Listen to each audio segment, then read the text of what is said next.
Hello everyone and welcome to yet another story on Inspo Vibes with SK.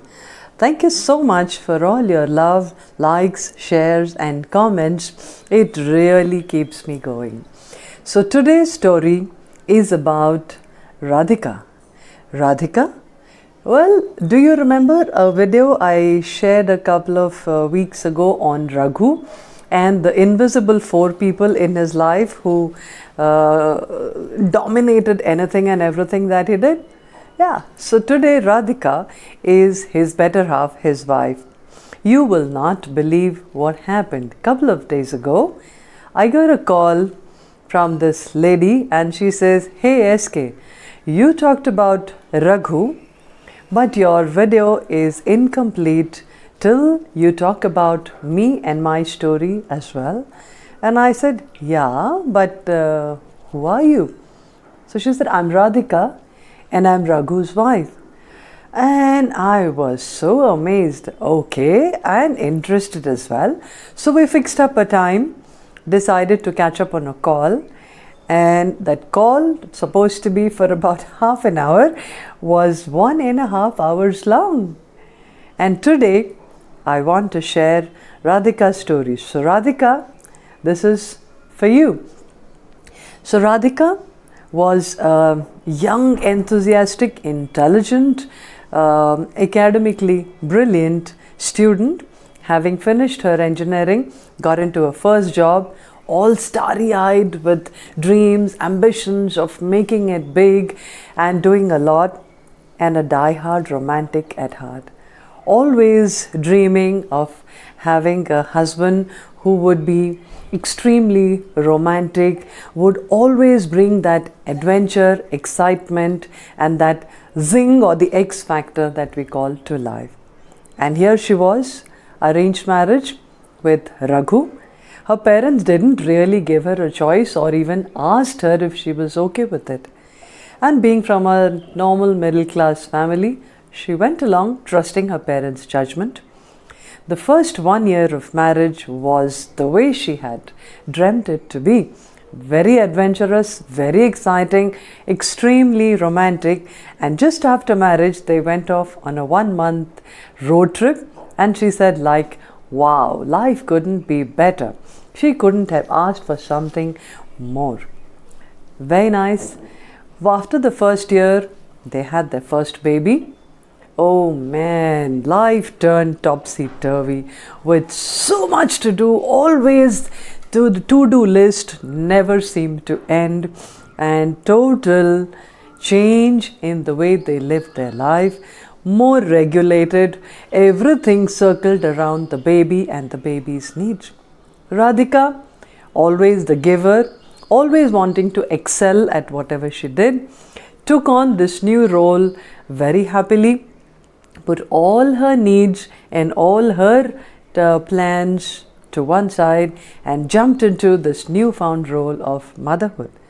And now she was very easily balancing being a mom, being a wife, being a daughter, being a daughter-in-law, and decided that this was quite a handful. Let me take a backseat on the career front. Quit her full-time job and decided sometime later I'll get back to it. Till then, maybe I'll do a little bit of freelancing. After a couple of years, another baby came into the family, and now there was a handful. One was enough to send their timetable in a tizzy, and there was another one. They both were happy that now their family photo was complete, a happy home. However, both of them started to feel that slow, creepy sense of loneliness, because they would talk less and less to each other, spend less and less of time just with each other, and whenever they had a conversation, it revolved more around money. What are they going to do? The baby's needs, their schooling, rations need to be bought, those family function, in-laws' health, and purely transactional. Those romantic conversations long into the night, those midnight drive outs to maybe Lonavala and those wild things that they did, somehow they just seemed to have vanished. It wasn't by design, it just seemed to be happening, and life was rolling, and they both seemed like they had lost control. They were just flowing along, but drifting apart, living together in the same house, sharing the same room, sharing life, yet feeling so lonely. And that kept on building.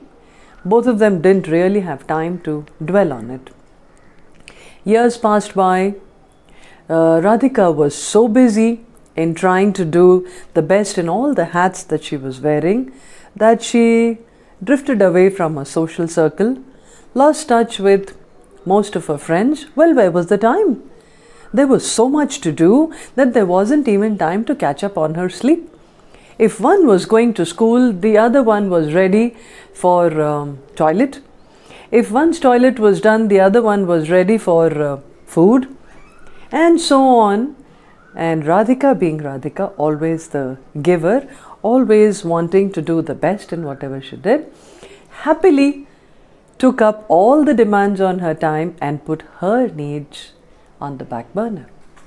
Raghu, whenever he came home, was had a lot of things he wanted to talk to Radhika about, but when he saw her going over the hill trying to do everything in that one day, he felt she really didn't have the bandwidth to listen, and he didn't want to download. So he kept on keeping things to himself. Similarly, when Radhika had her down moments and she wanted to talk, Raghu was the only friend she had. But when she looked at him, he looked so tired, and so preoccupied, and often stressed out about his job. So she decided, no, now is not the right time, and would keep things to herself. So this keeping things to themselves, although it was out of concern for each other, caused them to drift apart without they actually having planned to do that.